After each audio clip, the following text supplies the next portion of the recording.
Have you ever seen someone do something so quiet, so simple, that it stayed with you for the rest of your life? Not because they were trying to be a hero, but because, in that one silent moment, they chose warmth for someone else. It was the kind of cold that bites through everything, through jackets, through boots, through breath.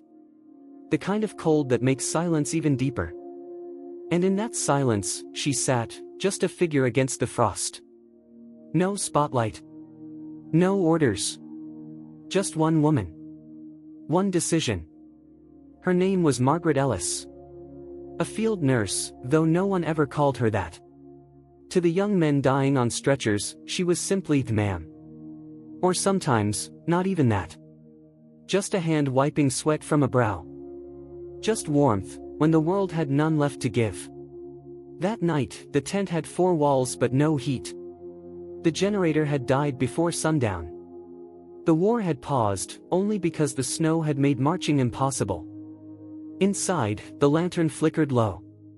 Bodies wrapped in wool, some still breathing, some not.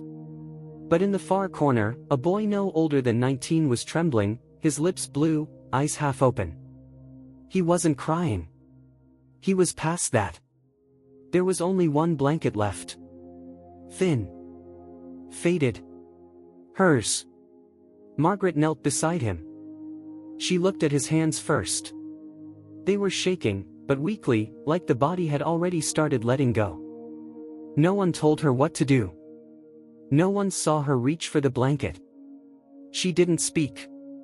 Didn't sigh. Just lifted it off her own shoulders. Carefully, quietly, she tucked it around his chest.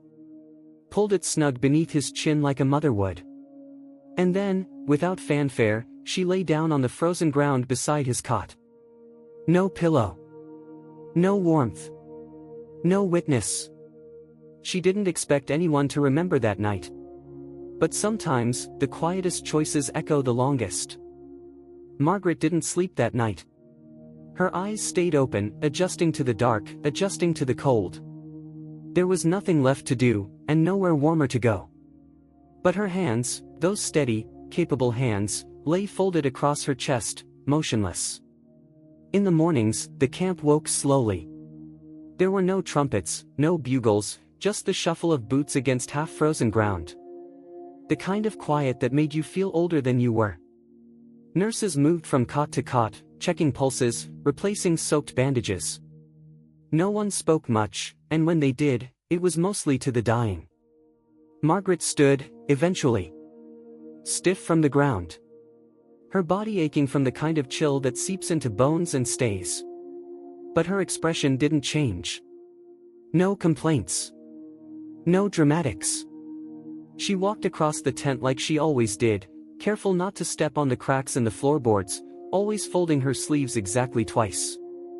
"Ma'am," one of the young medics whispered, holding up a clipboard. "You should have said something about the blanket." Margaret glanced at him, her face unreadable. "I didn't need it as much as he did," she said simply, and took the chart from his hands. The medic hesitated, watching her walk away. He didn't know what to say after that. Most people didn't. Back at the supply shelf, she reached for a fresh roll of gauze. Her fingers moved with habit, but there was a stiffness now. That kind of ache that didn't come from injury, but from sacrifice. Still, they didn't tremble. Her hands never shook, not even in the worst of it. They were the kind of hands that wiped brows, stitched skin, fed water to cracked lips. The kind of hands that caught dog tags slipping from weak fingers. The kind that buried small notes in uniform pockets before the stretcher rolled out. No one ever asked her where she found the strength. And she never offered to explain. Once, a soldier, barely 20, asked her as she checked the dressing on his shoulder, "Ma'am, don't you ever get tired of seeing us like this?" She paused, looked him in the eye, and said, "I get tired when I stop seeing you." Then she moved on to the next cot, hands steady, voice low. And outside, the wind picked up again, blowing across the tents like a memory trying not to be forgotten. There was one cot in the back, low to the ground, tucked between the medicine crates and the empty water barrels. That's where they had placed him. David Mason. 19. From Nebraska, according to the card clipped to the edge of the bed. His boots were still on. His uniform soaked through. There hadn't been time to change him out. Margaret noticed him when she finished checking the fever charts. He hadn't made a sound. Just lay there, his chest barely rising. The others had already passed him by, thinking there wasn't much left to do. She crouched beside the cot, slow, careful. Her knees stiff from the cold, but she didn't rush. His eyes were open. Barely. Not wide, not panicked. Just open enough to see something. To hold on to the last bit of light flickering above them. She leaned in, studying his face. There was a tremor in his jaw, a twitch beneath his left eye. He wasn't unconscious yet, but he was close. "David," she said gently, not knowing if he could hear her. "Can you blink?" "No movement." "I'm gonna stay with you a while, all right?" His mouth moved, just slightly. No words, no breath strong enough to carry them. But his eyes shifted, just enough to find her. And there it was. The look. Not fear. Not desperation. But something worse. That helpless, aching stare of someone who knows he's dying, and is begging not to be left alone. She'd seen that look before. In Korea. In men twice his age. But somehow, it hit harder in someone so young. A boy who probably hadn't even voted yet. Someone's son. Maybe someone's brother. His fingers twitched beneath the blanket, like he was trying to grab hold of something. Maybe her hand. Maybe just the last bit of life slipping away. Margaret reached over and wrapped her fingers around his. "You're not alone, sweetheart," she whispered. He blinked. One slow blink. And his lips moved again. This time, the breath barely carried one word. Cold. That was it. One word. But it said everything. She looked down at the thin wool blanket covering him. It wasn't enough. Not even close. He was shaking, and no amount of medical training could stop what was coming. She looked at the thick blanket draped across her own shoulders. It had been with her since she arrived. Issued on her first day. It still smelled faintly of iodine and soap. She didn't hesitate. In one slow, practiced motion, she stood, unwrapped the blanket from her body, and folded it carefully over David's chest. She tucked it under his arms, smoothed the fabric at the collar, and pulled it up gently beneath his chin. Then she sat down beside the cot. Not on a stool. Not on her feet. But on the floor. Cross-legged, cold creeping in through her uniform, one hand resting lightly on his arm. He blinked again. And this time, his eyes stayed closed. The lantern burned low, its flame flickering like it couldn't decide whether to keep going or fade into the dark. Shadows stretched along the canvas walls of the tent, bending with the wind outside. The cold had crept in fully now. Not sharp anymore, just steady. Heavy. A weight pressing down on every breath. Margaret sat where she was. Still on the ground beside David's cot. Her back leaned against the crate behind her, one hand still resting gently on his arm. She didn't move much. Moving would have made the cold worse. Besides, there was nowhere better to go. A few nurses shuffled quietly around the tent. Checking pulses. Switching out 4 bags. Their coats rustled, boots thudded against the floor, but no one said anything. This wasn't a night for words. No one wanted to name what they were all feeling. From the cot above, David barely stirred. Margaret could feel the chills setting deeper into her legs. Pins and needles had long passed. Now it was the numbness. The kind that made your body feel distant, like it belonged to someone else. She closed her eyes for a moment, not to sleep, just to gather herself. "Ma'am," a voice whispered nearby. Private Thomas, one of the younger medics. He had a clipboard in hand, but he wasn't looking at it. He was looking at her. "You all right?" Margaret opened her eyes and looked up at him. Her face didn't change. "I'm fine," she said, her voice steady.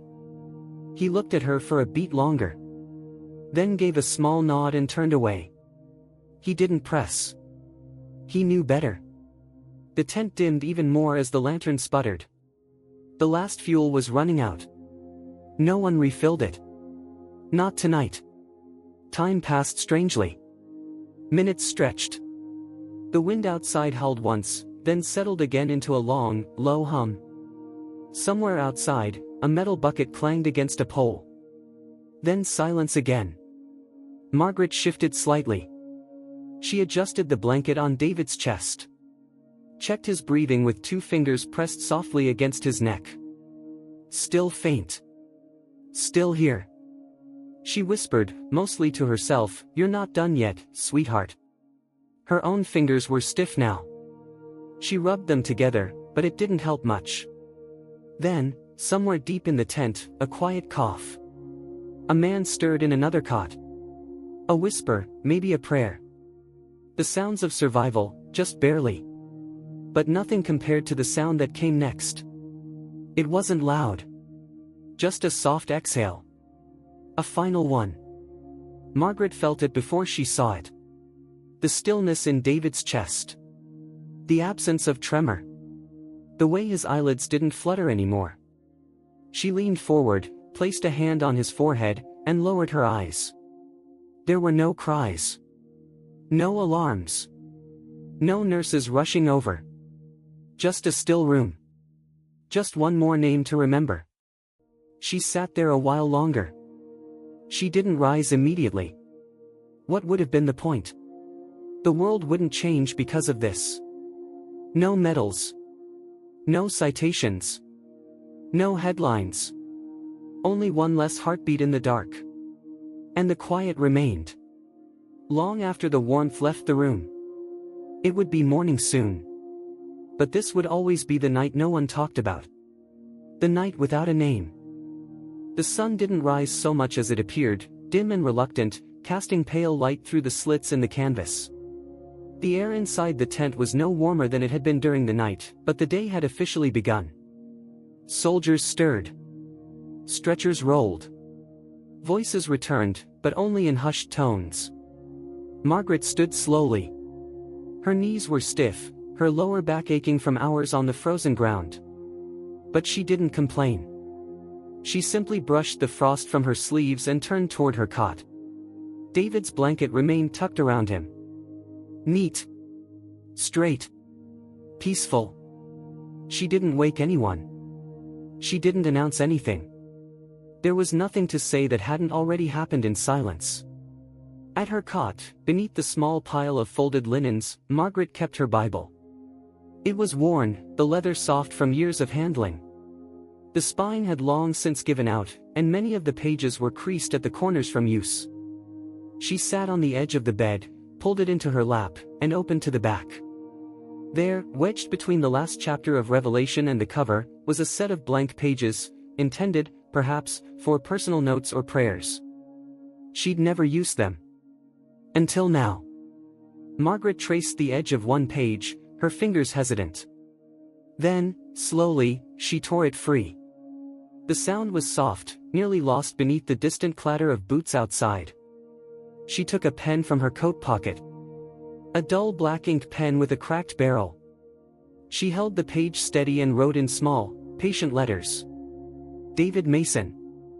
Age 19. Then, below it, in writing just slightly smaller. He didn't die alone. She stared at the words for a long time. Her eyes didn't tear. Not yet. When she was finished, she folded the page gently and slid it into a pocket inside the front flap of the Bible. Not with the others, not with the names she had recorded from past weeks. This one she kept separate. Closer. There was a knock at the frame of the tent door. Not loud, more of a warning than a request. Private Thomas peeked in. "Ma'am, they're starting to collect the reports." Margaret nodded once. "I'll have mine ready shortly." He lingered a moment, looking past her at the still form in the corner. Did he make it through the night? Margaret didn't turn. "No," she said. But he made it through what mattered. Thomas didn't ask what she meant. He didn't need to. He left quietly, and Margaret closed the Bible with both hands, holding it firmly, like it might fall apart otherwise. She stood, walked back across the tent, and pulled the blanket up just a little more over David's chest. Then, with deliberate care, she placed a single white cloth, folded into a triangle, at the corner of the bed. No one else would know what that meant. But she would. It wasn't about closure. It was about remembrance. And sometimes, the only way to keep someone from being forgotten, is to write their name on a page that will never be seen. 2 days passed before anyone mentioned his name again. The camp moved on quickly. That was how it worked. More wounded arrived, cots were rearranged, and the snow outside started to turn to slush. In war, even grief had to make room for logistics. Margaret kept her pace, same as always. Checked pulses. Cleaned wounds. Changed linens. But her eyes, those sharp, observant eyes, lingered a little longer on the boys who were quiet. The ones who didn't ask for help. The ones who just stared at the ceiling and waited. Then, late one afternoon, a private from the infantry unit came into the tent. He wasn't injured. Just muddy and out of breath, his helmet tucked under his arm. He held something in his hand. "Ma'am," he said, approaching Margaret quietly, "you were the one with Mason, right?" She looked up. No surprise in her expression. Only calm. "I was." The private nodded and reached into his pocket. From it, he pulled a small square of fabric, faded wool, torn neatly along the edge. He had this in his hand when they moved him, the soldier said. Wouldn't let go. Kept whispering something. Margaret took the cloth gently. It was from the blanket. The one she had given him. She didn't need to count the threads to know. She recognized the stitching. He kept saying, "Tell her," the warmth stayed. The soldier's voice cracked at the end. She didn't speak for a moment. Just held the piece of fabric in her palm like it was fragile. Like it might dissolve if she moved too quickly. "Thank you," she said softly. "For bringing it." The private gave a small nod and turned to leave. But before he stepped out, he paused. "I don't know what you did for him, ma'am. But he went easy." Margaret looked down at the wool again. "I didn't do anything special," she said. "Just stayed." After he left, she stood there for a while, the cloth still in her hand. That evening, after her shift, she sat by the stove in the far corner of the mess tent. It barely worked, just a thin heat that flickered like memory, but it was enough for her fingers to relax. In her lap was a tangle of leftover yarn scraps. She began knitting, slowly, not for warmth, but for rhythm. It became her ritual. At the end of every day, she'd sit with that cloth beside her, weaving soft rows into small scarves. She didn't wear them. Didn't give them away. She simply made them. Each stitch was quiet. But they held something. Not just fabric. Not just time. Something else. Something that, like the scrap in her pocket, still bled warmth. Years later, long after the war had ended and the tents had come down, Margaret found herself in a quiet room of a veterans' care facility. Time had slowed her steps, softened her voice, but not her memory. Her Bible still rested near her bedside. And inside it, the page was still folded. Still untouched. She didn't speak of the war much. When younger nurses asked, she would just smile gently and say, some things were meant to be witnessed, not retold. They respected that. One afternoon, a new resident was wheeled into the common room. He was older than most, in his late 70s, with a broad chest and worn hands that trembled just a little when he moved.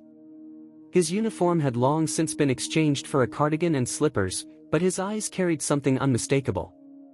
They scanned the room slowly until they landed on her. Margaret was sitting by the window, knitting another scarf she'd never wear.